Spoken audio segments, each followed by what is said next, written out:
In life's journey, we must seek to reflect, learn, and grow. Welcome to the Road to Rediscovery with your host, Aubrey Johnson. Hello, everyone, and welcome to another exciting episode of the Road to Rediscovery. I'm your host, Aubrey Johnson. The Road to Rediscovery is about reflecting on past life lessons to learn and grow from them and to take it to the next level and help others who are struggling through dark times. My special guest began studying classical violin at the age of 5, and just 5 short years later, at the age of 10, won his first university level competition. And then 4 years later, at the age of 14, had the opportunity to serve as concertmaster by winning a competition at New York City's Carnegie Hall. After such an intense classical background, he fell in love with the creative beauty of improvisation across multiple music genres, competing in numerous fiddling competitions, including the distinction of Michigan Fiddling Champion from 1994 to 1998, among many other accolades. But as we know, no journey comes without its barriers and challenges. We're in for a great conversation on the highs and lows and life lessons of Mr. Alex DePue. Alex, man, welcome to the show. How are you? Such a great introduction, and I'm afraid how literal we're going to get with the way you worded that just now, the highs and lows of this conversation today. I've been looking forward to it. Man, we are thrilled to have you on the show, and I promise I'll go gentle and we won't be intimidated at all, man.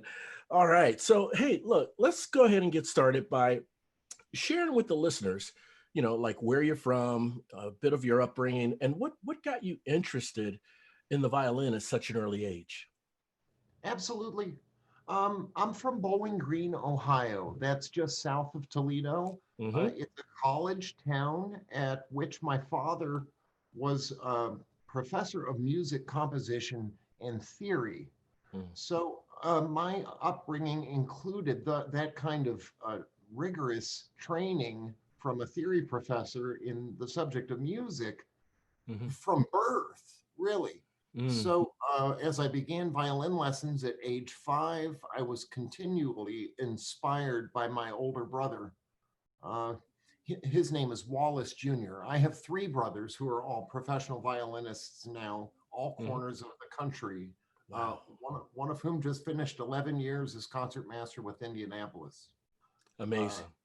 Another is in the first violin section with Philadelphia Orchestra. And then my oldest brother that we just brought up here in the conversation is with the Naples Philharmonic down there in Florida. Gotcha. Wow. So it runs in the family. Very musical family. Both parents were also concert pianists as well. Gotcha. And, from a fellow Ohioan, I am from Cincinnati, Ohio, moved here to North Dallas 5 years ago. I'm familiar with Bowling Green, and you're right. It's a pretty big college town just south of Toledo. So, man, that's awesome. So, I mean, like during your adolescent years, okay, playing the violin, when you become an adolescent, for most people, I guess, or at least the ones I have observed, there seems to be a shift in like priorities, or not really priorities, but what you think is cool before you become an adolescent to what you think is cool now as an adolescent, and with the deep roots you have in music. Did you find any struggle with that, or was it just cut and dry, no compromise? You could still, do things as an adolescent, but the music stays intact. How was it for you?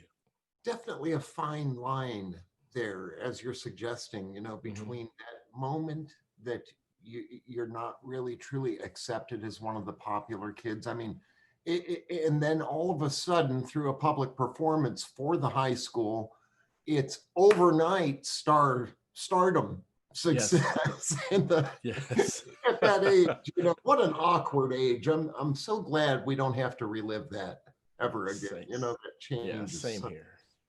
a drastic one. Yeah, same here for sure, man, for sure. Very nice.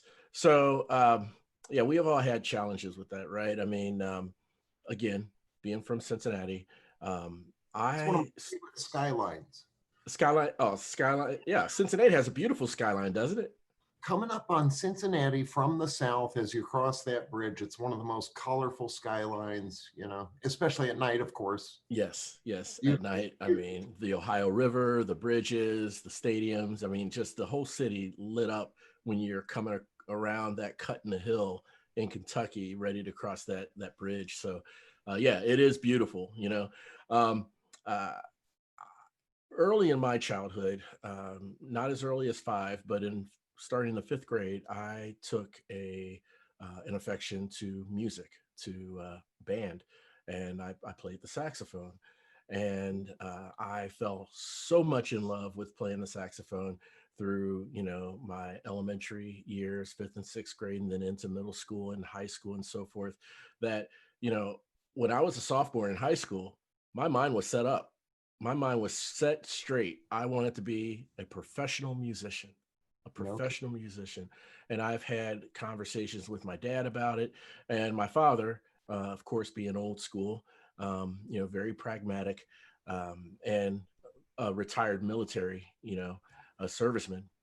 He's like, "Are you sure that's what you want to do?" And blah blah blah. And I'm like, "Yeah, that's what I want to do," And so we kind of went back and forth about that, and obviously I never became a professional musician.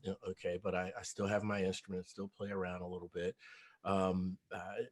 Did you have any idea on what your path would be beyond high school that involved music? I mean, even if you went to a higher education institution, college, and studied, did you ever have any doubt in what capacity of music that you would be practicing, or is just straight performing?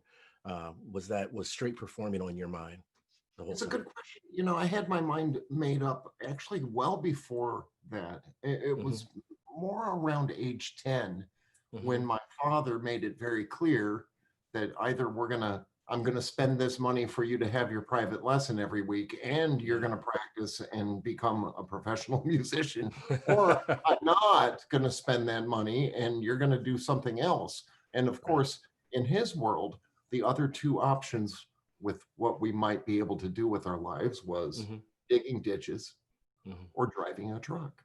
Mm. That was it. Gotcha. Gotcha. And so that was it. It was either you practice the violin or you get to Yeah. dig ditches. Yeah. So it didn't take much to decide, which one of those options you wanted at all. I'm sure. Yeah. Easy decision. Yeah. Same here. I would choose the violin uh, twice every day. Right. So, all right. Very nice. Very nice. So, man, you have uh, this incredible passion for improvisation. I'd love for you to share with the listeners, after having such a structured classical background, right? Um, what introduced you to the world of creativity and improvisation? Oh, so another great question. Um, as you mentioned in the introduction, I found myself at Carnegie Hall at age 14. And that's again this awkward part of life that we all remember well. Right. And my inspiration years prior was listening to a violinist named Joseph Silverstein. Okay. And my father called me into the living room just in time to catch Joseph Silverstein playing the last five figures of the Bach Gavotte. That's Mm, from Partita number 3 in E major by Johann Sebastian Bach. And yeah. when I heard those five figures closing that cadence, I had to have it. I had to be able to play that, and I had to have it now. Yeah. Yeah. Yeah. Only to find out, the way that's correlated is after winning the competition, ending up in Carnegie Hall, and guess who was on the podium for that performance? It Who was was it? Joseph Silverstein, Remarkable. the same guy who had inspired me to play the violin to begin with, really. Yeah. Yeah. And area is I'm right underneath his baton there at New York City's Carnegie Hall. So Yeah. it occurred to me as I'm preparing to leave the place, I'm like, wow, that was really a fabulous experience. Mm-hmm. After being taught your entire life up until that point, this awkward Right. part of life, that Right. this is the cataclysm of success in the classical world. At age Mm-hmm. 14, you start scratching your head, and it's like, well, I've never heard anybody stand up and yell and scream during a classical music concert. Right. I wonder what other kinds of music are available to the violinist. And sure enough, that's when I became enamored with improvisation and those who can do it fluently, getting away Gotcha. from the printed page and finding that freedom to play from the heart. You know, Nice. Very nice. So is it fair to say that the passion for the creativity or improvisation also served as a gateway to explore performing in other music genres? absolutely. As a Okay. gateway towards many different, because it's not just a choice in music, Right. it's also a choice in lifestyle, truth Mm-hmm. be told. Mm-hmm. And for us, music is life. And the way you choose to go forward with improvisation music includes a serious life change, as you might imagine, because these are the kinds of ensembles, bands where live music is. I don't know how much experience you have, but from like 9 o'clock p.m. is that's when it begins. Yeah. And then at 2 o'clock in the morning is when it's over and your Right. job is finished. You're not going to get home till 3, 4 o'clock in the morning. When I was in college, I had a 6 night job, Mm-hmm. 6 nights a week up in Mm-hmm. Detroit. So we'd Mm-hmm. go up there, hit the gig from 9 to 1 in the Yeah. morning, and then Yeah. I'd have to rush back to Bowling Green, Ohio from Detroit. This is when country music was cool and Garth Brooks had just hit the Yeah. scene. Yeah. And the first class at 8 o'clock the next morning was my father. Oh my gosh. So no matter what Wow. had been going on the night before, I had to be alert and attentive and, You had to listening be to on. it. Yeah. Yeah, had Yeah. to be on. Wow, man. Yeah, that could be grueling. That could be That grueling. helped. It Yeah. actually helped. It helped me to make that decision and Hmm. go for it because what am I going to learn in my father's class that I haven't heard a million times already? Right. And it was somewhat true with most of the classes that I was taking there at BGSU. So it was Okay. either 6 nights a week, play professionally, start now, Right. while country is cool. Even in Detroit, country was cool. Yeah. Or stay in college and learn a bunch of stuff you know already. Yeah. So I chose the former Nice. and went Nice. ahead with the gig. Yeah. So Playing that opened all gigs. kinds of doors and Yeah. Yeah. So I'm paycheck. sure you're familiar with Fox Theater up in Detroit. I am, yeah. Yeah. It was later in life that we played the Fox Theater, but I also saw Nice. Les Miserables up there. Did you?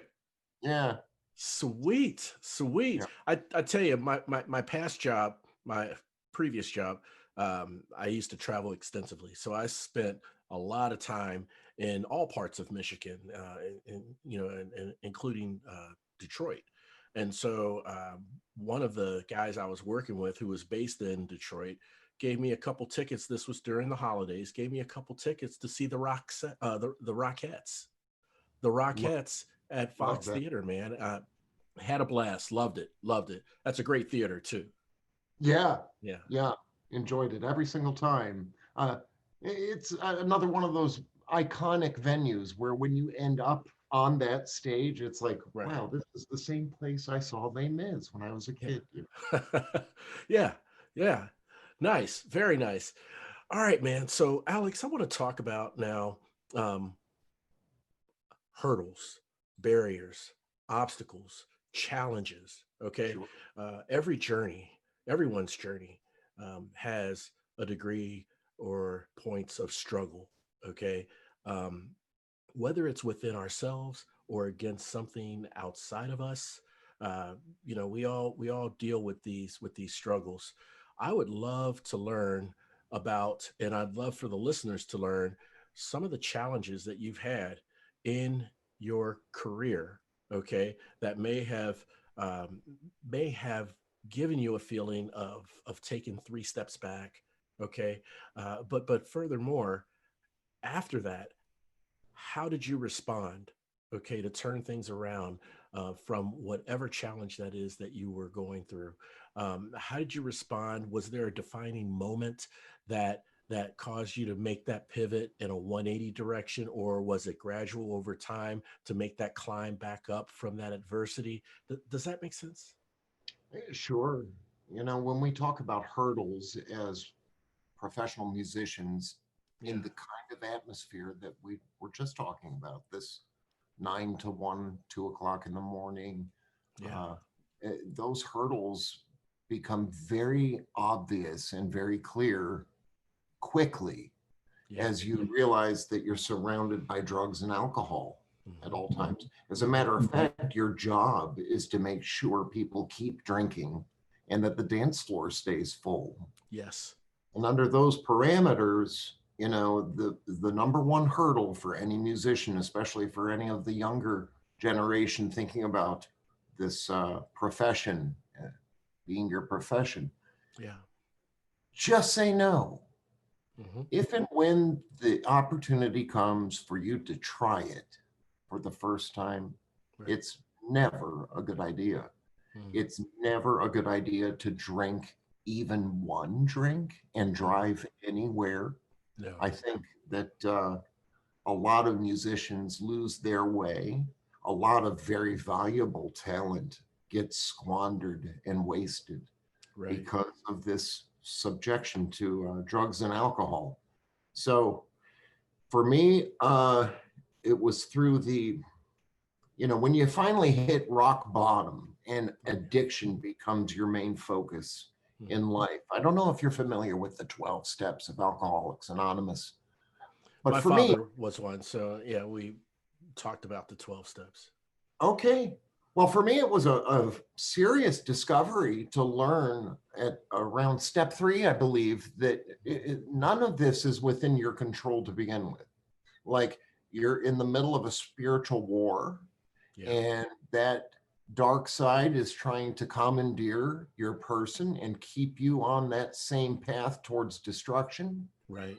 And perhaps it's upon realizing just that much that it took a while, Aubrey.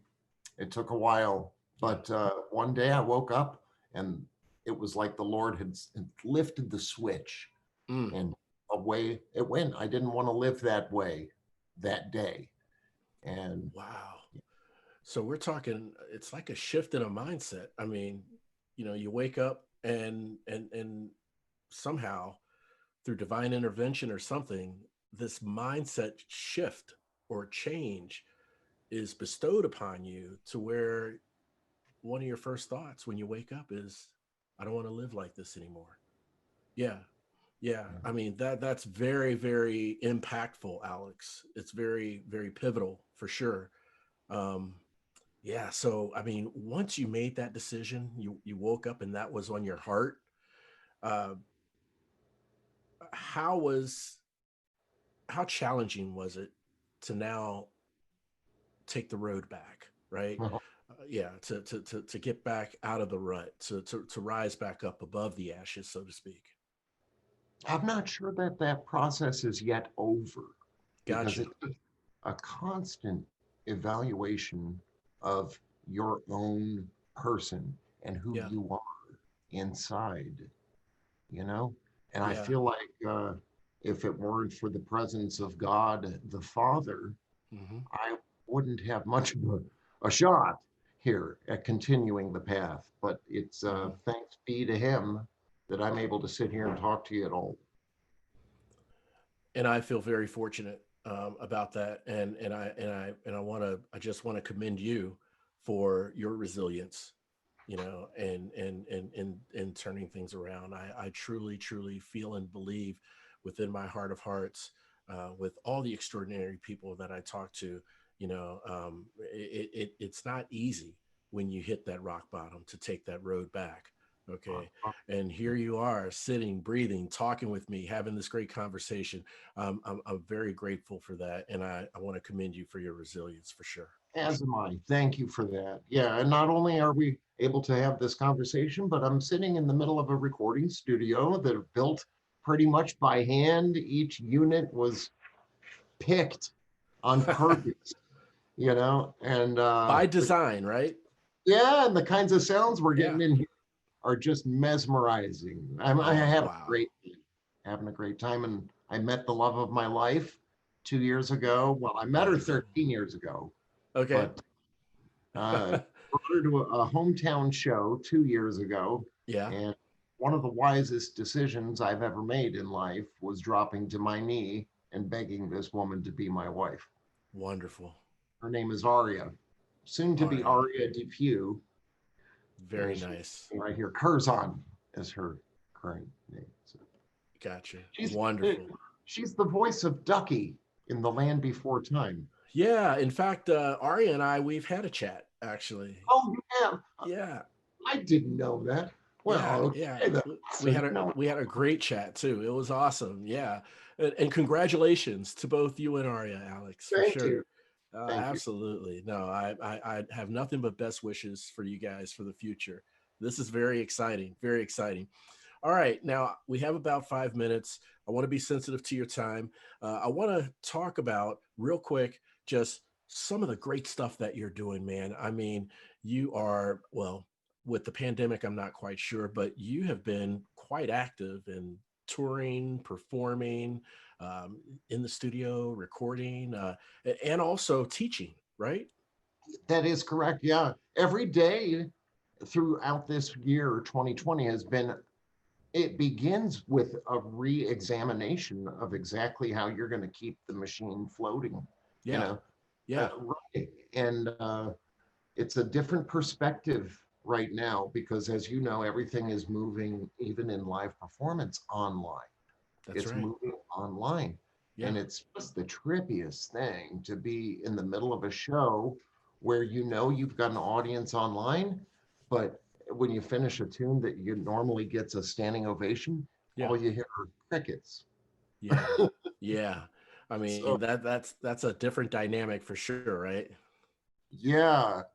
um, we've been blessed in that department. As I don't know how she did it, but it was through Aria's help that we were able to generate a new tool through Facebook, which allows live paid events. So, Awesome. yeah, and as a Awesome. musician in this particular time it's just a real blessing to have that tool available. So we're using it, and our next show is Thanksgiving Day. Mhm. Of course, you can find out all that information online at the Facebook page itself. It's self-titled. It's Alex DePue, DEPUE. Gotcha. And thank you for sharing that because that was going to be my next question for the listeners to connect with you, learn more about you, and Thank to even participate or attend one of your performances. They can join that Facebook page. Is that right? Yeah, this one's going to be really fun on Thanksgiving Day. If you're on the East Coast, it works out perfectly. Is Yeah. maybe right when you're finishing up the cleaning of the kitchen. At Yeah. about 6 o'clock p.m. is when we take the stage, and that we'll have a physical audience that day as well. So about 50 reservations from a small venue in Mhm. Mexico. And what we're going to broadcast that live as it happens onto the Facebook page. Beautiful. It's going to be extra fun because I've got all my extended family will be on the thread. Right. Uh, Right. I know that, cousins and even some of whom I haven't ever met are all going to meet up on Thursday. That's just a couple days away now. It sure is. That just adds to the excitement, Alex. It Man, does. that is fantastic. I am going to make sure that I have direct links to the Facebook page uh, for the listeners. That'll be in the episode show notes. They'll be able to access it right away from there once this episode is published. And right now, Alex, I'd love to quickly go through a segment I like to call Three for the Road. It's where I ask my guests three questions, three random yet thought provoking questions that I encourage you to try to answer in 5 words or less. So what do you say? You think you might be up for it? I think I can do this. All right. Okay. Well, here we go. Question number 1 for 3 for the road. Here we go. What does your performance project? Emotions. Love it. One word that says a lot. Emotions. Awesome. Awesome, Alex. Question number 2. If you're playing, your violin playing, fiddling, could resolve any one world problem from anywhere around the world, what would it be? Homelessness. Homelessness. I couldn't agree more. Couldn't agree more. Awesome. All right, number 3 to top us off for 3 for the road, Alex. Does improvisation have structure? And if so, how? It does. Yeah, improvisation, musically speaking, does have structure in as much as you want to have a theme upon which you can build. It's a short story. It's like Gotcha. your introduction and then a little bit of foreshadowing into what you could call the climax of the solo. Yeah. And then you want that short story to resolve itself by maybe coming back to the original picture that you painted to begin with, if that makes sense. It does. It does. I mean, just from my brief music background, that definitely makes sense. And it is a short story. It's a short story within a full story, you know? So, no, that's a beautiful thing, man. Oh, Alex, man, it's been a pleasure having you on the show. We're going to have to chat again because I have some background in jazz that I want to share with you and just get some ideas from you and so forth, and just have another great conversation. So if you don't mind, some months down the line, we can maybe reconnect. Anytime. I really enjoyed this, Aubrey. Oh, fantastic, man. Thank you so much. Really appreciate it. And I want to thank all of you for logging in, tuning in, and listening. If you want VIP heads up notifications of upcoming releases before anyone else knows and before anything's released, please make sure to subscribe to the Road to Rediscovery's mailing list. That's www.roadtorediscovery.com. That's road, the number 2, rediscovery.com. We're all roadies on this journey of life, and it sure feels good having you on the road with me. Thanks again for listening. We'll chat again soon.